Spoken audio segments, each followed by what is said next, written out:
दोस्तों और साथियों, 75 साल का बूढ़ा जिसके चेहरे पर सफेद दाढ़ी है, कुर्ता पाजामा पहने हुए है, सर पर टोपी है, लेकिन उसकी नीयत में कुछ ऐसा है कि जिसको लोग समझ नहीं पा रहे हैं।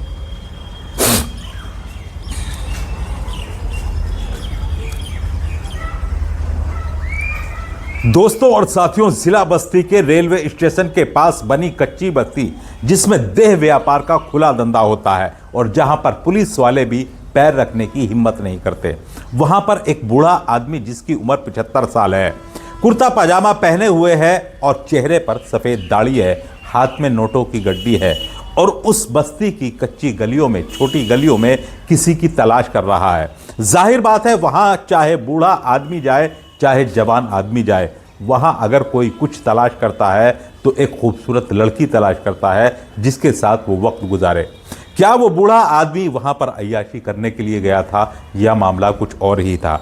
जब लोगों ने उस बस्ती की तरफ जाते हुए हाथ में पैसों की गड्डी लिए हुए उस बूढ़े आदमी को देखा तो मन में सवाल जरूर पैदा हुए कि चचा, आपकी उम्र तो कब्र में जाने की है, आपके पैर तो कब्र में लटक रहे हैं और आप इस उम्र में अय्याशी करने के लिए इस बस्ती में जा रहे हो। लेकिन सच्चाई सुनकर के दोस्तों आप भी हैरान रह जाओगे।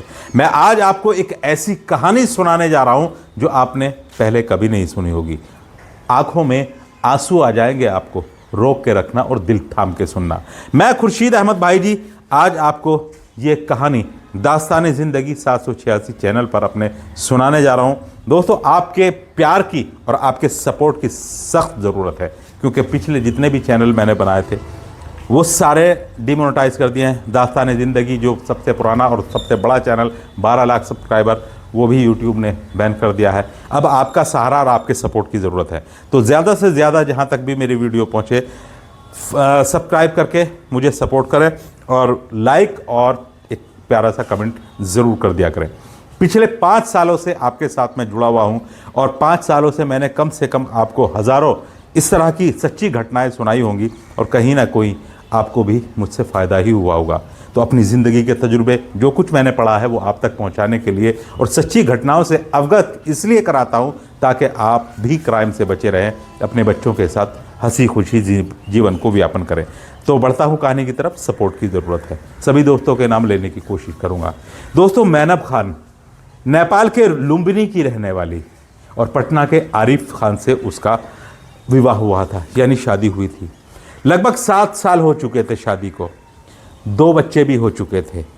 लेकिन इन 7 सालों में मैनब ने कभी अपने आप को ऐसा महसूस नहीं किया था कि पति उसके साथ ज़्यादती करता है।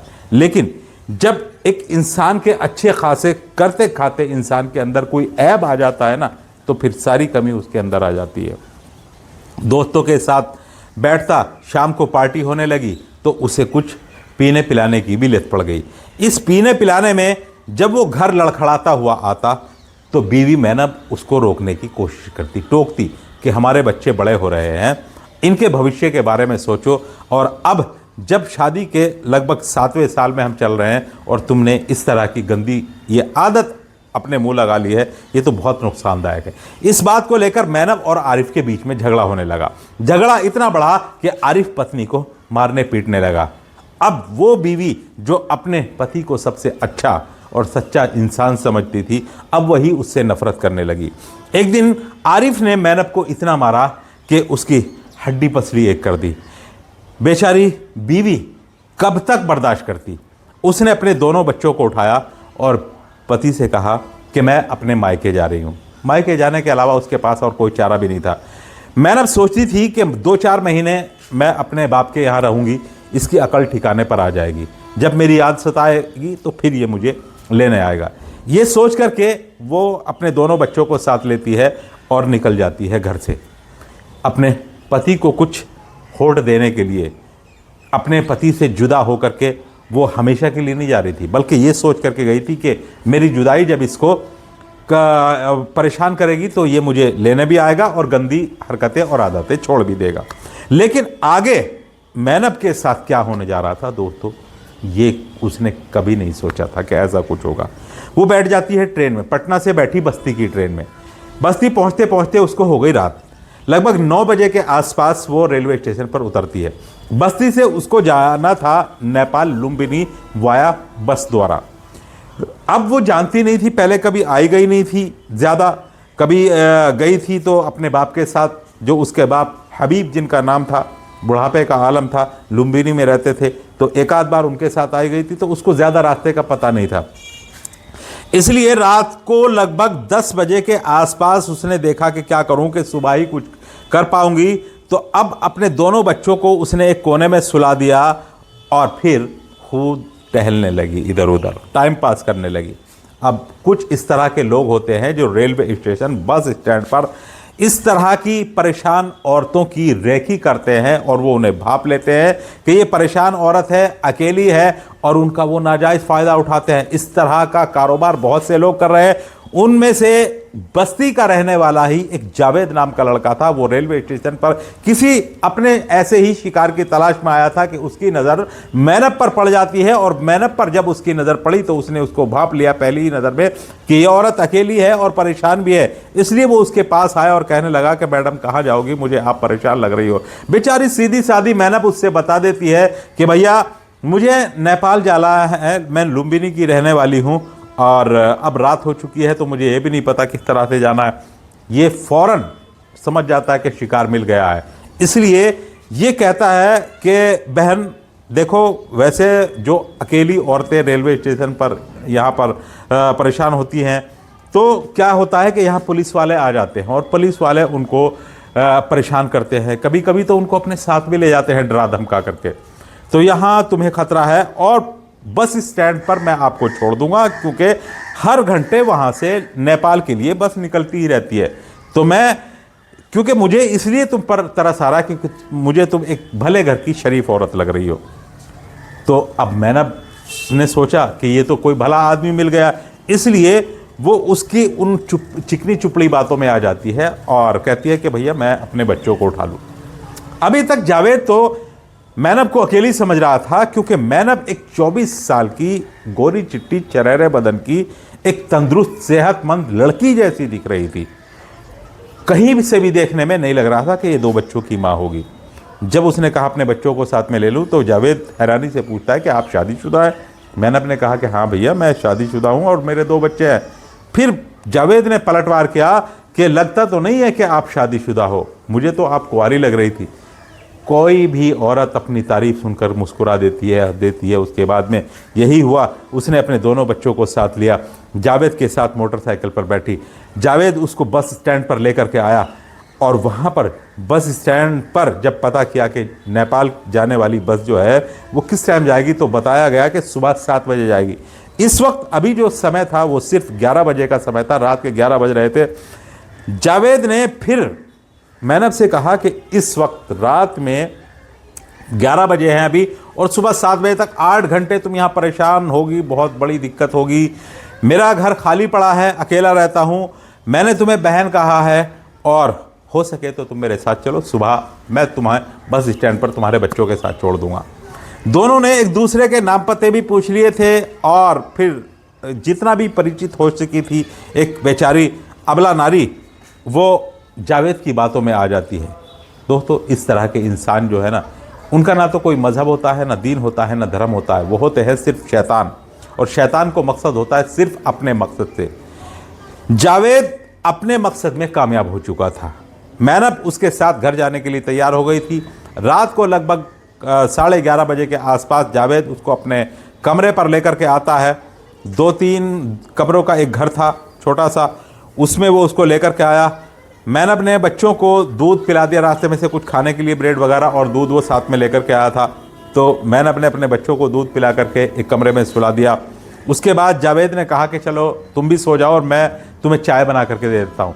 उसी चाय बनाने के चक्कर में उसने कुछ नशीला पदार्थ ऐसा मिलाया उसमें कि पीते ही मैनब को एक सुरूर सा चढ़ने लगा, नशा चढ़ने लगा, और फिर उसको अलग कमरे में ले जाकर वस्त्रहीन कर देता है और फिर उसके साथ वो जाहिर बात है कि गलत करता है।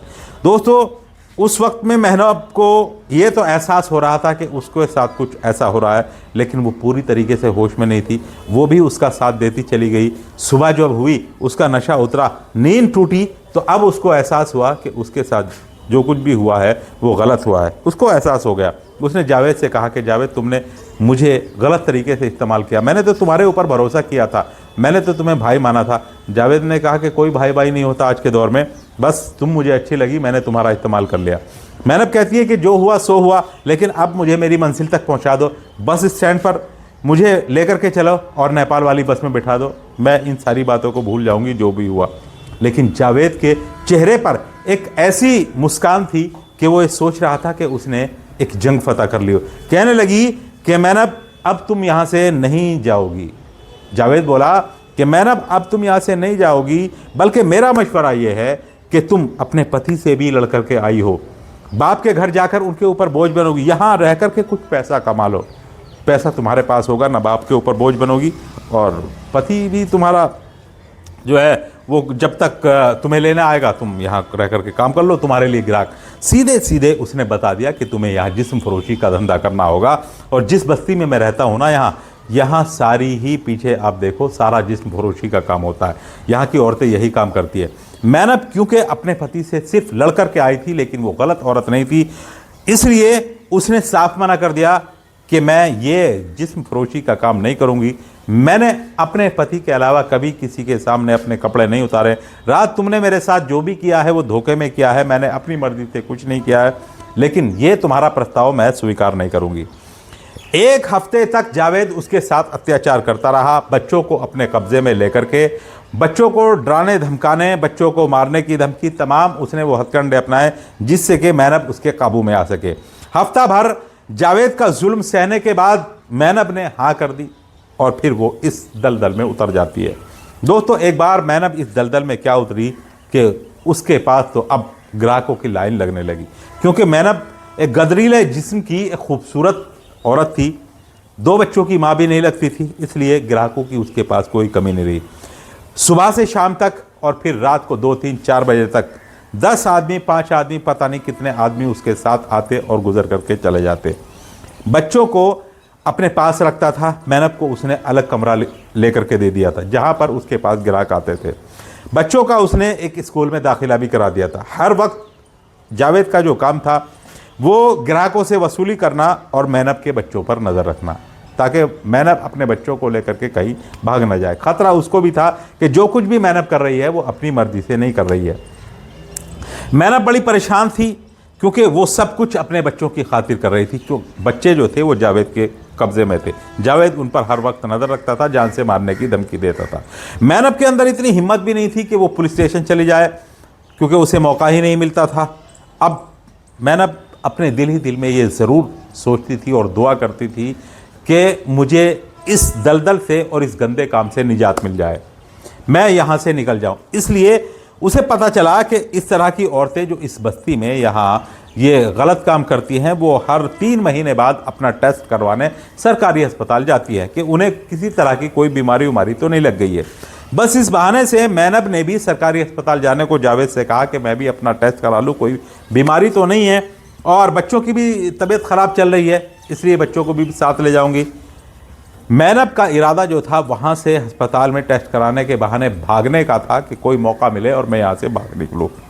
लेकिन किसी तरह से जावेद को उसके प्लान की भनक लग जाती है, और जब मैनब टेस्ट करा करके और भागने के चक्कर में थी तो वो पकड़ी जाती है। मैनब ने एक बार नहीं बल्कि 4 दफ़ा भागने की कोशिश की, लेकिन चारों दफ़ा नाकाम रही, और हर बार पकड़े जाने के बाद उसको इतनी पिटाई लगती, इतनी मार लगती कि मैनब कई दिन तक उठ नहीं पाती थी। ऐसे नर्क में पहुंच गई थी वो कि जहां से निकलना बहुत मुश्किल था। ज़िंदगी में ही उसने जहन्नम का नज़ारा कर लिया था। लेकिन दोस्तों, कभी ना कभी किसी न किसी मोड़ पर ऐसा वक्त लेकर के आता है कि इंसान अगर किसी चीज़ में फंसा हुआ है ना, तो उसकी रिहाई भी हो जाती है। तो इसी तरह से मैनब जब इस धंधे में उसके पास ग्राहक आते जाते थे, तो एक दिन एक ऐसा ग्राहक आया जो नेपाल का ही रहने वाला था। जब नेपाल का वो ग्राहक रामदास उसका नाम था, वो मैनप के साथ बैठा, उससे बातचीत की और उसके साथ वो हमबिस्तर हुआ, घंटा 2 घंटा गुजारे, तो मैनप समझ गई कि इसकी भाषा बोलचाल तो मेरे जैसी है, यानी जहाँ की मैं रहने वाली हूँ, मेरा जो घर है जहाँ मैं जा रही थी अपने बाप के यहाँ। इसलिए वो उससे कहती है कि आप कहाँ के रहने वाले हो। रामदास कहता है कि मैं नेपाल लुम्बिनी का रहने वाला हूँ। अब मैनप खुश हो जाती है कि तुम लुम्बिनी के रहने वाले हो? कि हाँ। मैनप कहती है कि मैं भी वहीं की रहने वाली हूँ। जब वो मैनप ने अपने बारे में बताया तो वो आदमी बेचारा हैरान रह गया, परेशान रह गया। कहने लगा कि बताओ मैं क्या कर सकता हूँ, मैं तुम्हारी क्या मदद कर सकता हूँ। कहने लगी कि जब तुम घर जाओगे तो मेरे बाप का पता निकाल लेना, ये एड्रेस है। उसने अपने बाप का पता दिया और किसी तरह से मेरी खबर मेरे बाप तक पहुँचवा दो कि मैं यहाँ पर कैद हूँ। इससे ज़्यादा और मैं क्या आपसे उम्मीद रखूँ, या जो भी आप मेरी मदद कर सकते हो वो देख लो।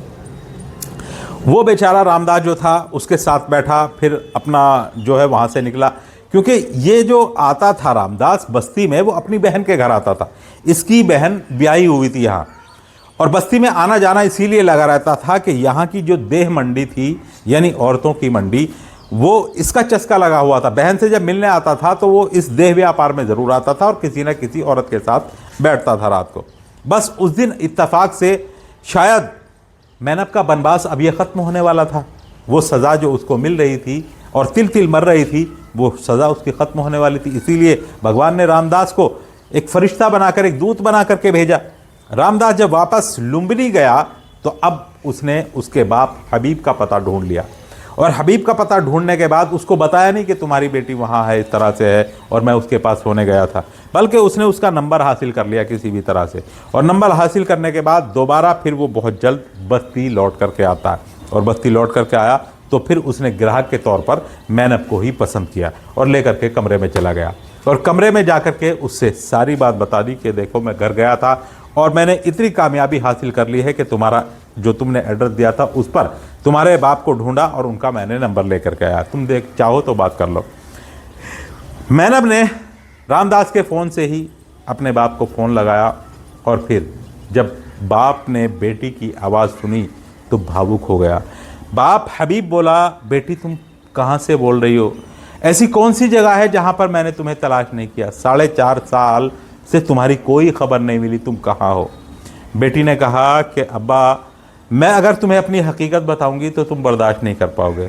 बस ये आदमी जिसके फ़ोन से मैं ये फ़ोन कर रही हूँ, ये तुम्हें सारी हकीकत बता देगा। इतना बताना चाहती हूँ कि मैं ज़िंदा हूँ और मुझे यहाँ से ले जाओ। उस रात के बाद रामदास वहाँ से फिर अगले दिन जब वापस लुम्बिनी गया तो जाकर के हबीब को सारी हकीकत बता दी।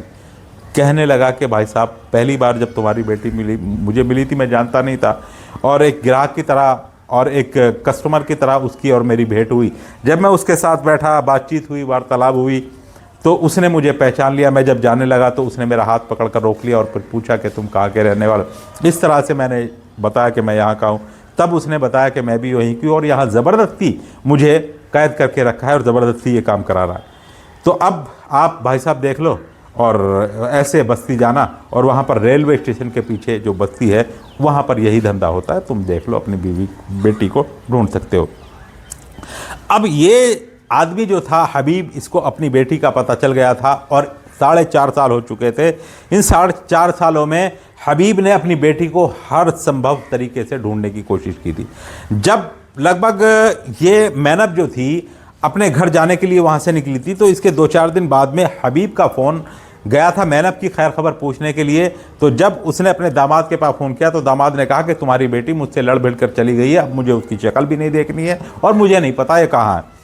अब एक शौहर को भले ही अपनी बेटी, अपने पत्नी की परवाह ना हो, लेकिन एक बाप को अपनी बेटी की परवाह ज़रूर होती है। इसलिए हबीब ने हर रेलवे स्टेशन जहां हो सकता था आसपास, जहां भी उसकी कोशिश थी वो की, लेकिन एक बाप नाकाम रहा और फिर करीब करीब अपनी बेटी को वो भूलता जा रहा था। लेकिन आज अचानक से जब उसके पास फ़ोन गया तो भावुक हो गया। अब ये आदमी जो था रामदास, ये वापस जब लुम्बिनी गया तो ये हबीब से मिला, हबीब को सारी सिचुएशन बता दी। हबीब ने तय किया कि वो अपनी बेटी को खुद लेकर के आएगा। हबीब लुम्बिनी से चला बस्ती आ गया, सोचा कि वो पुलिस को लेकर के जाए, अभी तक उसको अपनी बेटी का ये भी नहीं पता कि वो इस कच्ची बस्ती में कौन सी खोली में है, किस झुग्गी झोपड़ी में है, कहाँ रहती है।